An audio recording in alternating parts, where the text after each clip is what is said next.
నిజాంపేట మండల కేంద్రం 161 జాతీయ రహదారిలో పెట్రోలింగ్ నిర్వహిస్తున్న పోలీసులు మహారాష్ట్రకు చెందిన 2 లారీలలో తనిఖీ చేయగా అక్రమంగా తరలిస్తున్న 550 క్వింటాళ్ల పీడీఎఫ్ బియ్యం పట్టివేత. ఈ బియ్యం హైదరాబాద్ నుండి నాందేడ్ తరలిస్తున్నట్లు సమాచారం. లారీలలో బియ్యం స్వాధీనం చేసుకుని నారాయణఖేడ్ సివిల్ సప్లై గోదాంలలో రెవెన్యూ అధికారుల సమక్షంలో బియ్యం నిల్వ ఉంచారు. Narayankhed civil supply DT Mahesh మాట్లాడుతున్నాను.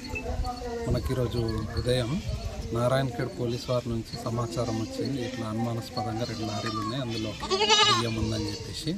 అయితే వారి సమాచారం మేరకు వచ్చి తనిఖీ చేయగా దాంట్లో పీడిఎస్ రైస్ ఉందని గుర్తించి అట్టి రైస్ని పంచనామా నిర్వహించి పోలీసు వారితో సంయుక్తంగా తనిఖీ చేసి పంచనామా నిర్వహించి అట్టి పీడిఎస్ రైస్ని 2 లారీల్లో ఏదైతే ఉందో దాన్ని తీసుకొచ్చి మన నారాయణఖేడ్ ఎంఎల్ఎస్పి పాయింట్లో జమ చేయడం జరిగింది.